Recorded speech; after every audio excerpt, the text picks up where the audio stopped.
TRAC is the Tropical Research and Conservation Centre here in Borneo, based on the island of Pom Pom. It was founded by Stephen Oakley, and he found that there was a lot of problems in Borneo.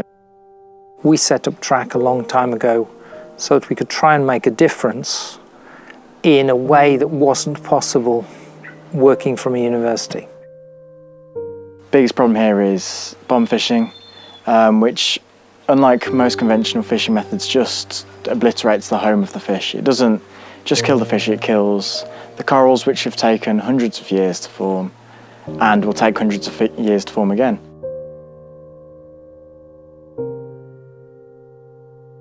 The day we come to the Pom Pom Island, we've saw the bomb fishing in the sea. This is the first time I saw bomb fishing on my real eyes, because before that I've been hearing about that. But when you saw this just happen in your eyes, it's so not good to the reef.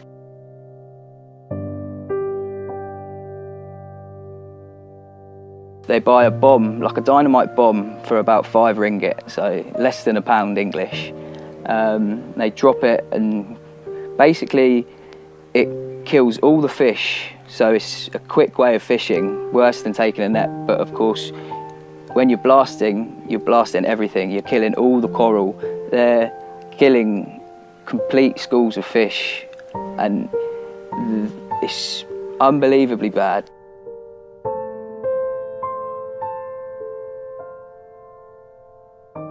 They will kill all the coral, the fish, no matter what's under the sea, and it's also dangerous to diver.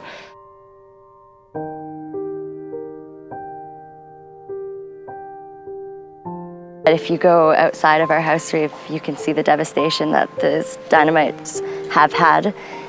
Coral rubble, just slopes of dead coral, bleached coral, just fragments of coral, and no life. There's not visible life. The fish have all moved on or have been killed and eaten. And you can see the blast sites where people have been blast fishing, and it really hits you hard emotionally to actually see it with your own eyes.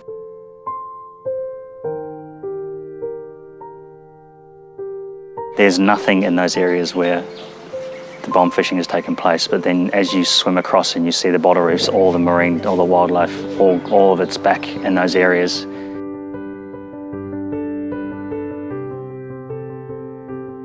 So TRAC focuses on rebuilding these reefs. All the reefs that we have here have, by being bomb fished, the corals are no longer attached to anything. So we need to give them a structure that's steady, that's going to hold fast, and that the corals can grip to. And from there, they can start to grow on and hopefully develop into strong reefs.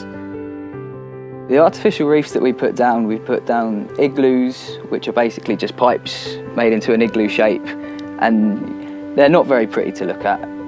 But you get them down there, and within 5 or 6 months, you've got heaps of seagrass and stuff catching onto it, and then you've got corals being planted on it, which is expanding. So eventually, in a few years, you're not going to see anything. It's all just going to be completely reef.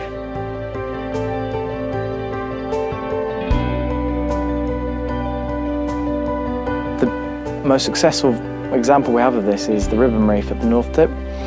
This is just a phenomenal burst of life, and then it's just right in your face, fish everywhere, large sweet lips, huge schools of small fish, and it's just an incredible change, and it just proves that it works.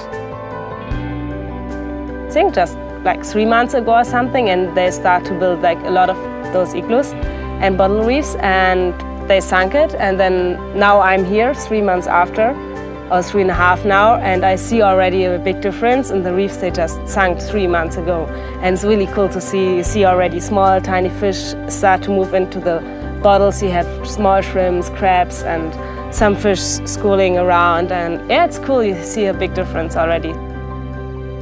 It seems that it's recovering the reef, and the fish and the organisms are adopting, so to speak, that as their home.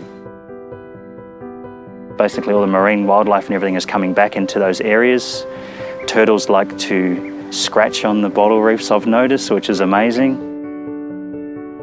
We have our house reef, which we've planted all this coral, and it's starting to grow, and it's amazing. You get all these little gobies in the bottles, and all this life is flocking to these planted corals. In the 5 years that we've been running, we're seeing increased fish numbers, increased species, increased size. They see it as just natural, and they're adapting and making their home. So it is great. And it's really nice that you have, with Steve, I like very much working with him because you have an idea and he just lets you roll with it. And that's the way to get more and more ideas from everyone. It's a clever way to work. Working with Steve is incredible because every day you find you have more and more questions. As you are learning more, it feels like you learn one thing and you have 10 more new questions. And just being surrounded by someone who knows so much about this environment, about marine conservation, who's done it for so long, it's just a wealth of knowledge sitting in front of you all the time. Volunteers are a very important part of what TRAC does. And the volunteers do great work. This isn't possible without volunteers who provide the brute force labour and to some extent the enthusiasm for when it's tough. So, you know, they put bottle reefs in, they put igloos in, they count fish, all of which would not be possible without keen, enthusiastic volunteers. They're both an asset to TRAC, and we like to think that we help their careers. Some have come as carpenters and models and decided that a career in marine science, marine biology was for them. We aren't just going out and floating through the water looking, pointing at things. We're actually doing things. We're building igloos, we're dropping them, we're planting coral, collecting coral.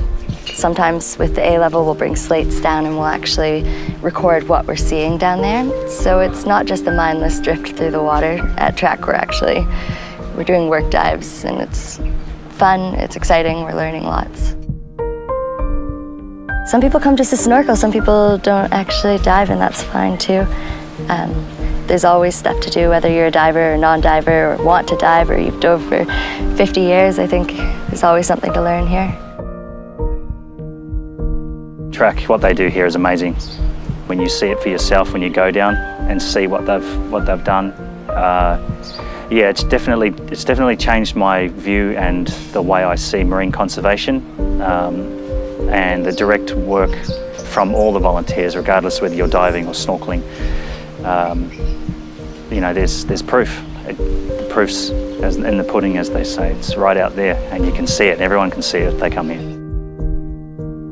More Malaysians supposed to come here to volunteer because conservation, this issue is not so common in Malaysians, and it absolutely will be benefits for Malaysians because they should come and have a look how beautiful is Pom Pom Island, Sabah, Borneo, how's underwater in our country.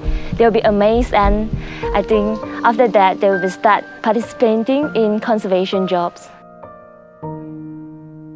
One thing is reading and seeing videos and doing, but actually being here is a difference. Makes you realize that you can make a difference. Really, that's a good feeling inside. Without the oceans, we're all going to die. The oceans sustain life on this planet. It's not planet Earth, it's planet water. We need to take care of our planet, and that involves a healthy ocean, healthy waterways. And if we don't have that, we won't have healthy lifestyles on land either. People take for granted that there's so much ocean out there, but it's a small world at the end of the day. It's not going to last forever if we keep going along this path of destruction. sad. I think everybody should become a diver because then they get to go down and they get to see. And I think once they fall in love with diving, then they'll really want to help conserve the oceans.